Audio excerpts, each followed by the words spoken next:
जो परीक्षा में आपको सीधे सीधे देखने को मिलेगा। तो चलिए साथियों, सबसे पहले जीके को देख लेते हैं, फिर बाकी के सब्जेक्ट को भी हम लोग देख लेंगे, रीजनिंग वगैरह को। तो साथियों, सबसे पहले जीके के मैं आपको लगभग 40 सवाल कराऊंगा। 40 सवाल में से कितना स्कोर आपका रहता है, क्या 18 से 19 सवाल आप सही कर पाते हैं या नहीं सही कर पाते हैं, एक बार जरूर चेक करिएगा। देखिए, पहला सवाल है, कह रहे अंतरिक्ष में जाने वाली पहली भारतीय महिला का नाम क्या था, तो कल्पना चावला थी साथियों। आंसर आपका ऑप्शन नंबर ए हो जाएगा। उसके बाद देखिए अगला सवाल है करके,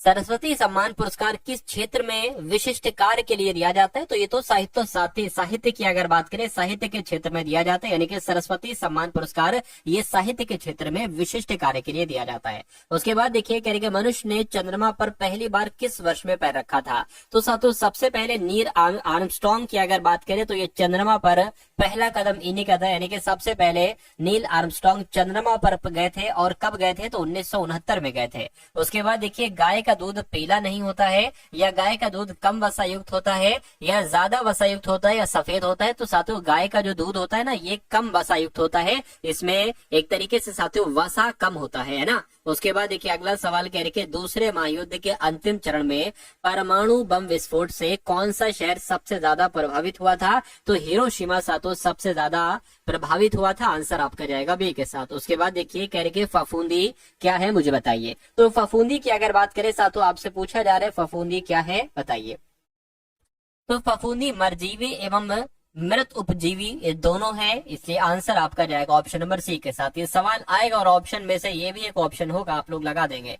एडिटिव भोजन में साथियों क्या होता है, तो एडिटिव भोजन की अगर बात करें, रोगनाशक एवं खनिज दोनों होते हैं साथियों एडिटिव भोजन में। उसके बाद देखिए कह रहे किस प्रकार के परिवहन से पौधे में ऊर्जा प्राप्त होती है, तो किस प्रकार के परिवहन से, मैं कहूंगा खनिज से पौधे में ऊर्जा प्राप्त होती है। राइट आंसर आपका ऑप्शन बी हो जाएगा। अगला सवाल है कह रहे कि एक अवतल लेंस के लिए वस्तु की दूरी है ना चिन्ह होगा, यानी कि वस्तु की दूरी के बारे में आपसे पूछा जा रहा है, बताइए। तो वस्तु की दूरी जो होगी वो साथियों ऋण अवस्था में होगी, ऋणात्मक होगी, धनात्मक नहीं होगी। तो कुल मिला के आंसर आपका ऑप्शन नंबर ए हो जाएगा। उसके बाद देखिए अगला सवाल कह रहे कि सूफी जाने जाते ईसाई संत के नाम से ये जाने जाते हैं, है ना, नहीं हिंदू संत के नाम से भी नहीं, मुस्लिम संत के नाम से जाने जाते हैं साथियों सूफी संत लोग। इसलिए सही जवाब आपका रहेगा ऑप्शन नंबर सी के साथ। ईस्ट इंडिया कंपनी का भारत में पदार्पण कब हुआ था, तो कब हुआ था साथियों, 1600 ईस्वी में हुआ था। 1600 आपके सवाल का बिल्कुल सही जवाब है। भारतीय जनता पार्टी की स्थापना की अगर बात करें तो कब की गई थी, तो भारतीय जनता पार्टी की स्थापना 1990 में की गई थी। कब साथियों, 1990 में की गई थी। और अगला देखिए, भारत में संपूर्ण क्रांति का आह्वान किसने किया था, तो ये साथियों आपका राइट आंसर जयप्रकाश नारायण हो जाएगा, क्योंकि जयप्रकाश नारायण के द्वारा ही भारत में संपूर्ण क्रांति का आह्वान किया गया था। निम्नलिखित में से किस देश में प्रत्यक्ष लोकतंत्र स्थापित है, तो स्विट्जरलैंड की अगर बात करें साथियों, स्विट्जरलैंड देश में प्रत्यक्ष लोकतंत्र स्थापित है। अगला सवाल है करके राज्यों में राज्यपाल की नियुक्ति किनके द्वारा होती है, तो ये काम तो साथियों राष्ट्रपति का होता है, राष्ट्रपति ही राज्यों के राज्यपाल की नियुक्ति करते हैं। अगला सवाल आपकी स्क्रीन पर कह रही है विधान परिषद किस राज्य में नहीं है, मुझे बताइए। देखिए, कर्नाटक में है, उत्तर प्रदेश में, बिहार में है, लेकिन गुजरात में नहीं है। अब नहीं है साथियों, तो यही आपका राइट आंसर हो जाएगा। निम्नलिखित में से कौन संघवाद की विशेषता नहीं है, तो संघवाद की विशेषता क्या क्या है, सत्ता का विकेंद्रीकरण, ये संघवाद की विशेषता। केंद्र और राज्य सरकार के बीच सत्ता का बंटवारा, ये भी है। स्थानीय सरकारों को अधिक अधिकार देना, ये भी संघवाद की विशेषता है। सत्ता का केंद्रीकरण ये नहीं है साथियों, सत्ता का विकेंद्रीकरण तो है, लेकिन केंद्रीकरण संघवाद की विशेषता नहीं है। उसके बाद देखिए, भारत में भूदान व ग्रामदान आंदोलन किसने प्रारंभ किया था, तो ये तो साथियों विनोबा भावे के द्वारा शुरू किया गया था, भूदान आंदोलन और ग्रामदान आंदोलन। अगला सवाल देखिए करके कौन सा कथन सत्य नहीं है, तो कौन सा कथन साथियों सत्य नहीं है आपसे पूछा जा रहा है, मुझे बताइए।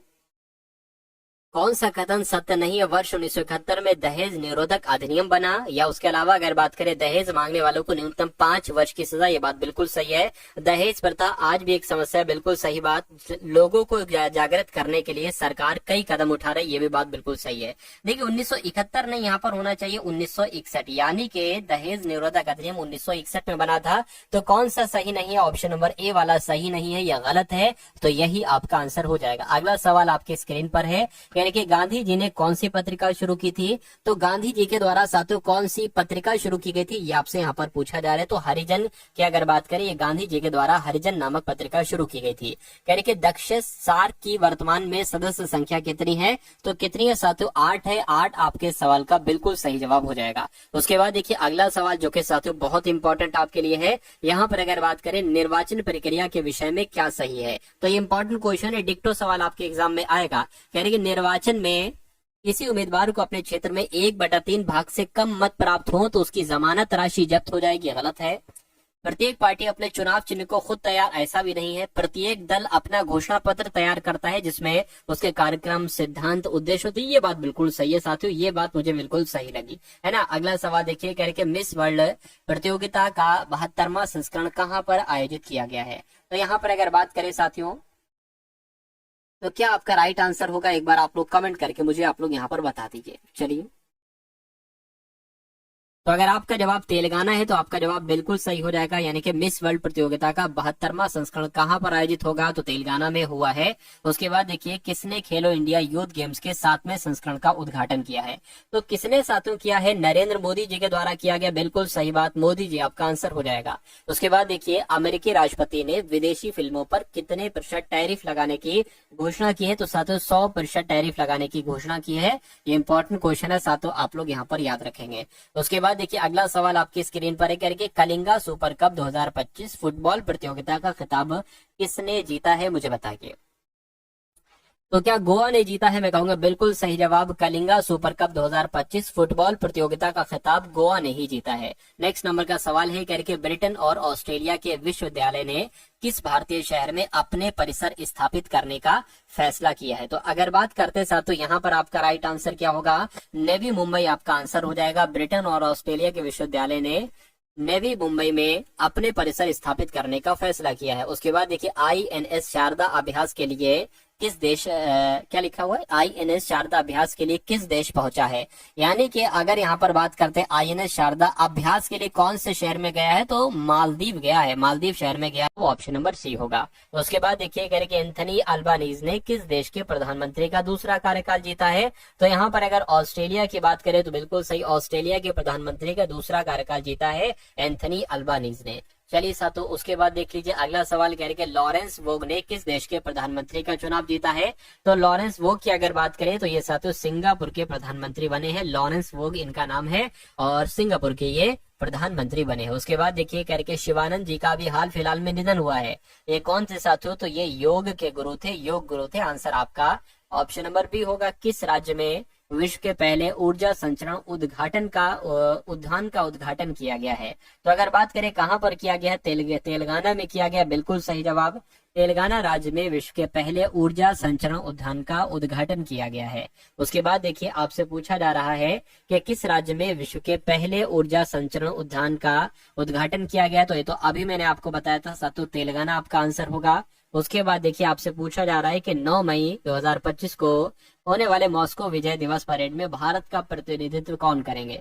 तो भारत का प्रतिनिधित्व साथियों संजय सेठ करेंगे। 9 मई 2025 को जो हुआ है ना मॉस्को विजय दिवस परेड में, इसमें भारत का प्रतिनिधित्व किसने किया है? अब ये सवाल आएगा, पूछे जाएगा, है ना। तो साथियों संजय सेठ आप लोग बताएंगे। जहाजों के लिए समर्पित नीति पेश करने वाला पहला राज्य कौन सा है? मैं कहूंगा महाराष्ट्र है। जहाजों के लिए समर्पित नीति पेश करने वाला पहला राज्य महाराष्ट्र है। ये बात भी आप लोग याद रखेंगे। इस देश के राष्ट्रपति ने 15 घंटे लंबी प्रेस कॉन्फ्रेंस आयोजित करके वर्ल्ड रिकॉर्ड बनाया है? तो किसकी बात चल रही है? मालदीव की बात चल रही है। मालदीव देश के राष्ट्रपति ने 15 घंटे लंबी प्रेस कॉन्फ्रेंस करके वर्ल्ड रिकॉर्ड बना दिया है। इस राज्य के लकुंडी स्मारकों को यूनेस्को के विश्व धरोहर सूची में शामिल करने का प्रस्ताव रखा गया है। तो मैं कहूंगा कर्नाटक राज्य के ये लकुंडी स्मारक हैं, इनको यूनेस्को की विश्व धरोहर स्थलों की सूची में शामिल करने का प्रस्ताव रखा गया है ना। चलिए साथियों, तो अब आपके यहाँ पर कौन से क्वेश्चन स्टार्ट हो चुके हैं? आपके रीजनिंग के क्वेश्चन यहाँ पर स्टार्ट हो चुके हैं। तो लगभग 40 सवाल हम लोग देखे, है ना। GK GS plus current affair के अब कुछ क्वेश्चन हम लोग यहाँ पर रीजनिंग के भी देखेंगे। चलिए, तो कहने के साथियों साइकिल का संबंध पैडल से है, तो कार का संबंध क्या होगा, किससे होगा? जैसे कि अगर बात करते साथियों साइकिल पैडल की मदद से चलती है, तो कार दरवाजे की मदद से तो नहीं चलती है, करछा, हथौड़ा, पहिया, पहिए की मदद से चलती है। इसलिए आंसर आपका जो जाएगा वो ऑप्शन नंबर बी होगा। साथियों अगले नंबर का क्वेश्चन आपके स्क्रीन पर है, नंबर सीरीज वाला साथियों ये सवाल है, बहुत ध्यान से देखिएगा। बताया जा रहा है साथियों सबसे पहले 142 है, उसके बाद 150 है, और उसके बाद 123 आ गया, और उसके बाद साथियों 187 और फिर आ गया 62। तो आपसे पूछा जा रहा है कि अगला नंबर साथियों यहाँ पर क्या हो सकता है। देखिए अब नंबर सीरीज का जो रूल्स कहते हैं वो रूल्स के अकॉर्डिंग हमें सवाल करना है। जिसके 142 से 150 हुआ है तो यहाँ पर कितना बढ़ाया गया है साथियों, यहाँ पर 8 बढ़ाया गया, सिंपल सी बात है। ठीक है, तो हमने 8 बढ़ा दिया। अच्छा अब यहाँ पर कुछ घटाया गया है, कितना घटाया गया है साथियों, 7 और 2 यानी कि 27 घटाया गया है। ठीक है, अब यहाँ पर अगर बात करें, अब यहाँ पर बढ़ाया गया है, कितना बढ़ाया गया, 123 187 हुआ है, तो 7 में से 3 जाएगा साथियों, 4 बचेगा, है ना, और ये 18 में से 12 जाएगा 6, यानी कि 64 यहाँ पर बढ़ाया गया, यानी कि एक बार बढ़ाया गया फिर घटाया गया फिर बढ़ाया गया, यानी कि यहाँ पर फिर से घटाया जाएगा। कितना घटाया जा रहा है, 7 में से 2 जाएगा साथियों 5 बचेगा, है ना, 18 में से 6 जाएगा 12 बचेगा, तो कुल मिला के यहाँ पर 125 आ गया। तो यहाँ पर अब बढ़ाया जाएगा, और कितना बढ़ाया जाएगा ये बात आपसे पूछी जा रही है। अच्छा देखिए यहाँ पर एक सीरीज बन गई, जिसके 2 जो होता है ना साथियों, ये 2 का क्यूब होता है, ये 3 का क्यूब होता है, और 64 जो होता है ये 4 का क्यूब होता है, और 125 5 का क्यूब होता है, यानी कि यहाँ पर 6 का क्यूब आएगा। 6 का क्यूब होता है साथियों 216, यानी कि 216 बढ़ाया जाएगा यहाँ पर।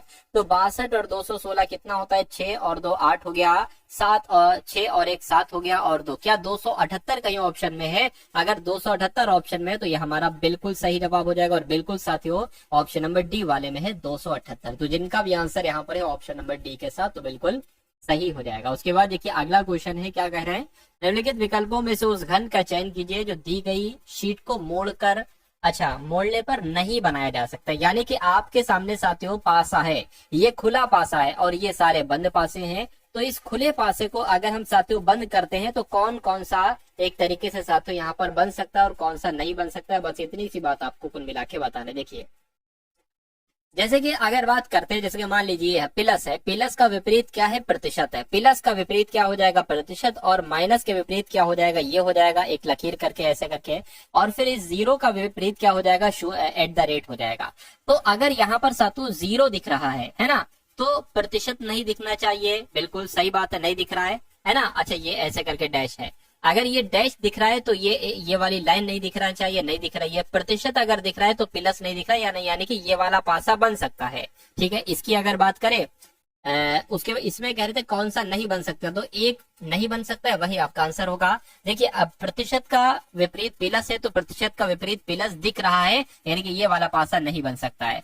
प्लस की अगर बात करें, प्लस का विपरीत प्रतिशत है, नहीं दिख रहा है। एट द रेट का प्रतिशत, एट द रेट का विपरीत जीरो है, नहीं दिख रहा है ना। माइनस का विपरीत क्या है, एक लाइन है, नहीं दिख रहा है, यानी कि ये वाला पासा भी बन सकता है। इसकी अगर बात करें प्रतिशत का विपरीत क्या है, प्लस है, नहीं दिख रहा है। इस लाइन की अगर बात करें, लाइन का प्रतिशत माइनस है, नहीं दिख रहा है। जीरो का विपरीत एट द रेट है, नहीं दिख रहा है, यानी कि ये वाला पासा भी बन सकता है। तो सवाल में आपसे पूछा गया था कि अगर दी गई शीट को मोड़ने पर कौन सा पासा नहीं बन सकता है, मोड़ने पर नहीं बन सकता है, तो मैं कहूंगा ऑप्शन नंबर बी वाला नहीं बन सकता है, नहीं बन सकता है, तो यही आपका आंसर हो जाएगा। अगला सवाल आपकी स्क्रीन पर है, देखिए इस क्वेश्चन को साथों और मुझे बताइए आंसर आपका क्या होगा। चलिए कथन और निष्कर्ष का साथों अब आपके सामने सवाल आ चुका है। आपसे कह रहे हैं कि कथन है और साथों क्या है, एक सेकंड, कथन आपके सामने और निष्कर्ष आपके सामने, आपको बताना है कौन सा कथन सही है, कौन सा निष्कर्ष सही है, कौन सा निष्कर्ष गलत है। देखिए सबसे पहले अगर बात करें सभी बल्ले गेंद है, तो जैसे जैसे कह रहे हैं ना साथों वैसे वैसे हम करते जाएंगे। चलिए साथों जितना कहा जा रहा है उतना कर लीजिए। सभी बल्ले, ये मान लीजिए क्या होगा, ये सभी बल्ले, ये सभी बल्ले जो है ना, सभी बल्ले गेंद है, तो सभी बल्ले क्या हो गए साथों, सभी बल्ले गेंद हो गए। उसके बाद देखिए सभी गेंद बैडमिंटन है, सभी गेंद की अगर बात करते हैं साथों क्या है, बैडमिंटन है, सभी गेंद बैडमिंटन है। और उसके बाद सभी बैडमिंटन विकेट है, ये सभी के सभी बैडमिंटन क्या है साथियों, विकेट है। अब निष्कर्ष को पढ़िए और मुझे बताइए कौन सा निष्कर्ष सही है, कौन सा निष्कर्ष गलत है। चलिए करके सभी बल्ले विकेट है, सभी बल्ले विकेट है, ये बात तो बिल्कुल सही, क्योंकि विकेट के अंदर आ रहा है बल्ले, ये बात बिल्कुल सही है ना। उसके बाद देखिए कुछ बैडमिंटन बल्ले हैं, कुछ बैडमिंटन बल्ले, बिल्कुल इतने बैडमिंटन जो होंगे ना वो बल्ले हो जाएंगे, ये भी बिल्कुल सही है। यानी कि यहाँ पर तो दोनों ही निष्कर्ष बिल्कुल सही है। ऐसा कहाँ पर लिखा हुआ है, ऐसा आपका ऑप्शन नंबर डी में लिखा हुआ है। अब उसके बाद देखिए अगला सवाल आपकी स्क्रीन पर है, नीचे एक ही पासे की 4 अलग अलग स्थितियां साथियों दर्शाई गई हैं। ठीक है, उसके बाद कह रहे हैं कि संख्या 23, क्या संख्या 23 वाले फलक के विपरीत फलक पर कौन सी संख्या आएगी। तो 23 कहाँ पर है, एक तो 23 यहाँ पर है और कहाँ पर है, देखिए जरा, एक 23 आपका यहाँ पर है ना। यानी कि मैं कह सकता हूँ साथियों 23 का विपरीत जो होगा वो 22 भी नहीं हो सकता, 25 भी नहीं हो सकता, तो 25 नहीं हो सकता, है ना। 23 का विपरीत साथियों 21 और 26 भी नहीं हो सकता, 21 और 26 भी 23 का विपरीत नहीं हो सकता। तो मैं कहूंगा साथियों 23 का विपरीत क्या हो जाएगा, 24 हो जाएगा। 24 आपके इस क्वेश्चन का बिल्कुल सही और सटीक जवाब हो जाएगा। अगला सवाल देखिए आपकी स्क्रीन पर है, फिर से साथियों एक नंबर सीरीज का सवाल आपके सामने आ चुका है। कह रहे कि 8 है, उसके बाद 18 आ गया है, उसके बाद 38 आ गया है और फिर 78 है और फिर 158 है। आपसे पूछा जा रहा है कि अगला नंबर साथियों यहाँ पर क्या हो सकता है, मुझे बताइए। देखिए नंबर सीरीज की अगर बात करें तो 8 से 18 हुआ है, 10 बढ़ाया गया है। अब यहाँ पर तो 18 से 38 हुआ यानी कि 20 बढ़ाया गया है। 38 से 78 हो गया, यहाँ पर 40 बढ़ाया गया और 78 से 158 हो गया है। यहाँ पर तो पूरे पूरे साथियों 80 बढ़ाया गया। तो मैं कहूंगा देखिए हर नंबर का डबल हो रहा है, पिछले नंबर से डबल, जिसके 10 का डबल 20, 20 का डबल 40, 40 का डबल 80, 80 का डबल 160 होता है। यानी कि 158 और 160 कितना हो जाएगा, 160 160 तो साथियों 320 होता है, दो कम है यहाँ पर, तो 318 हो जाएगा। क्या कहीं पर 318 ऑप्शन में है, देखिए जरा, बिल्कुल 318 ऑप्शन में है। ऑप्शन क्या हो सकता है, चलिए। तो कह रहे हैं साथियों जैसे के डब्ल्यू से एफ आर बनाया गया है, यानी कि जो यहाँ पर लॉजिक, जो यहाँ पर रूल लगा है, वही लॉजिक इनमें से किस ऑप्शन में लगा है, मुझे बताइए। देखिए के होता है साथियों 11 पर और डब्ल्यू होता है 23 पर। क्या के होता है 11 पर, डब्ल्यू 23 पर होता है, उसी प्रकार एफ होता है 6 पर और साथियों आर होता है 18 पर। अगर हम बात करें 11 से 6 कर दें और 23 से 18 कर दें तो ज्यादा हमें अच्छा लगेगा। कैसे, देखिए साथियों 11 से अगर 6 करोगे तो 5 घटाया गया है और 23 से 18 करोगे तब भी 5 घटाया गया। तो देखिए जरा 5 5 कहाँ पर घट रहा है, बी में डब्ल्यू हो गया है ना, ठीक है। एम में अगर साथियों देखिए अब यहाँ पर तो बड़ा है तो ये आंसर नहीं हो सकता, ओ से सी नहीं हो सकता, ए से बी पॉसिबल नहीं है, आई 9 पर होता है, डी 4 पर होता है, बिल्कुल सही साथियों 5 घटाया गया है, यू 21 पर होता है, पी 16 पर होता है, फिर 5 घटाया गया है। यानी कि जो लॉजिक यहाँ पर लगा है वही लॉजिक ऑप्शन नंबर डी में लगा हुआ है। उसके बाद देखिए अगला सवाल आपकी स्क्रीन पर है, आपसे कहा क्या जा रहा है, देखिए और बताइए राइट आंसर क्या होगा। आपसे कहा जा रहा है साथियों कि जैसे PHI को 432 लिखा जाता है, वैसे ही साथियों KCE को क्या लिखा जाएगा, एक बार मुझे आप लोग बता दीजिए। देखिए अगर बात करते हैं साथियों B 2 पर आता है और H 8 पर आता है और I 9 पर आता है, इतनी बात यहाँ पर है, इतनी बात क्लियर है। अगर इतनी बात साथियों क्लियर है तो बहुत अच्छी बात है। चलिए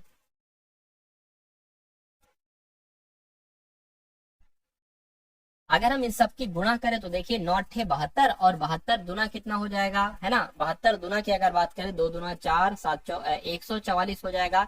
144 से 432 बन सकता है, मैं कहूंगा बिल्कुल। 144 की अगर आप 3 से गुणा करोगे तो 432 बनता है।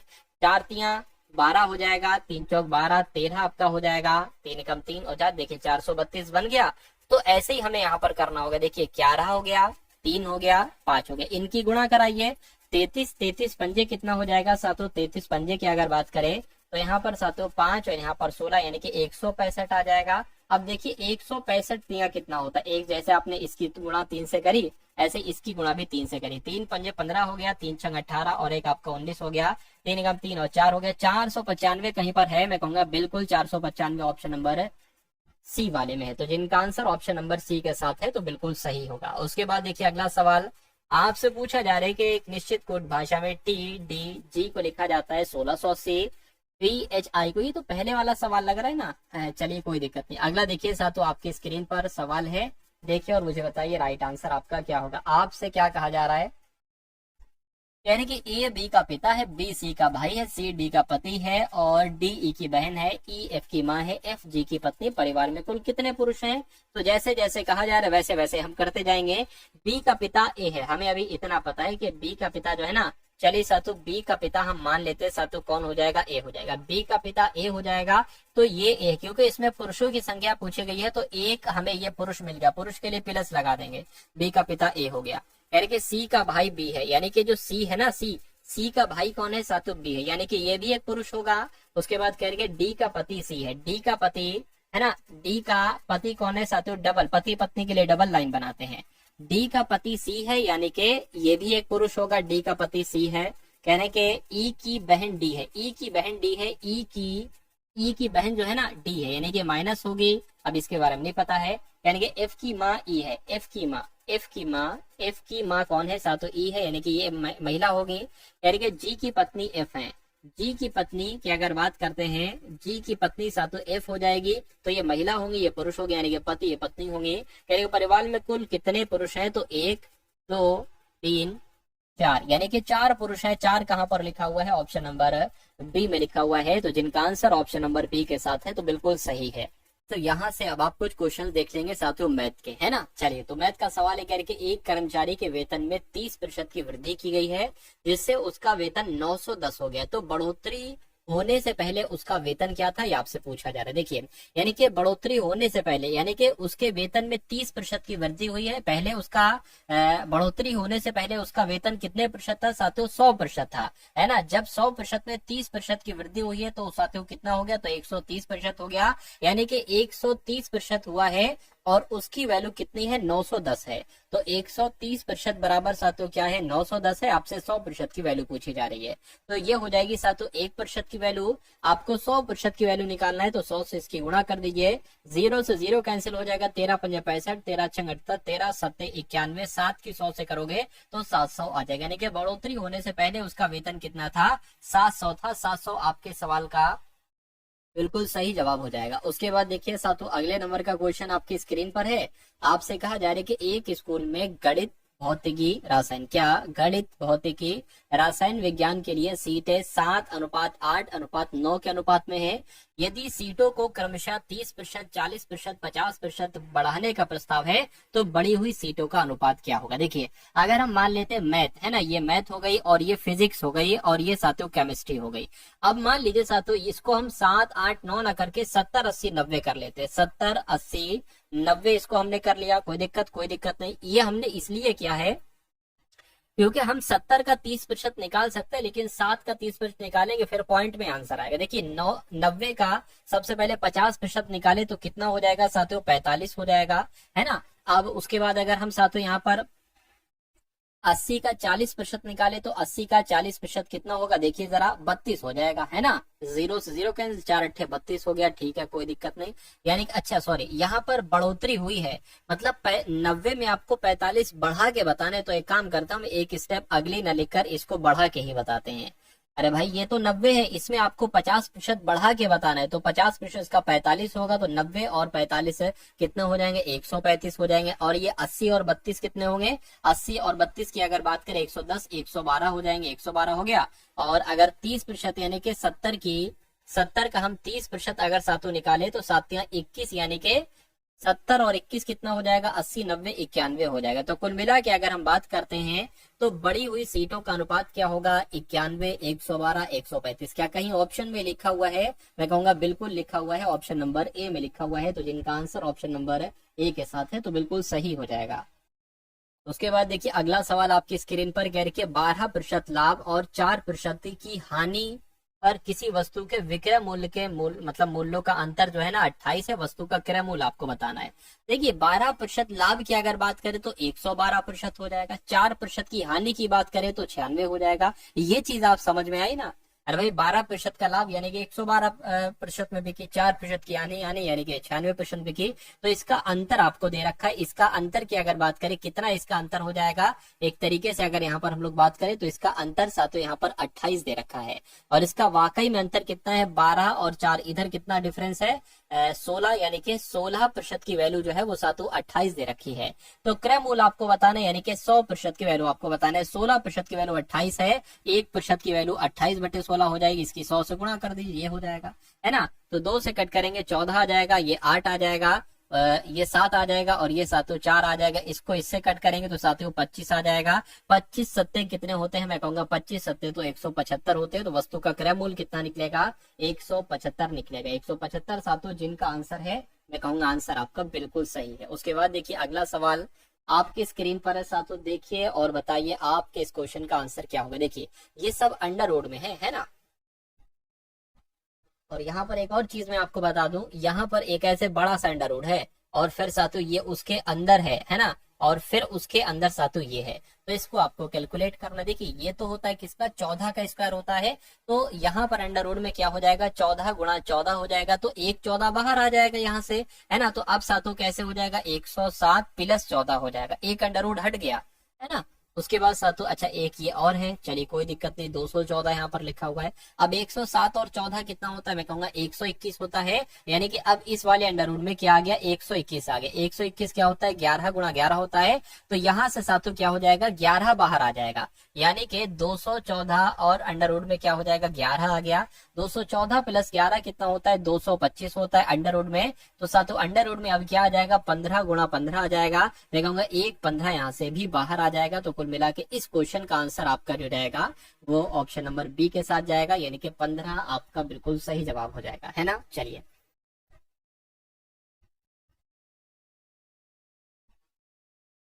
उसके बाद देखिए अगला सवाल है, आपसे कहा जा रहा है कि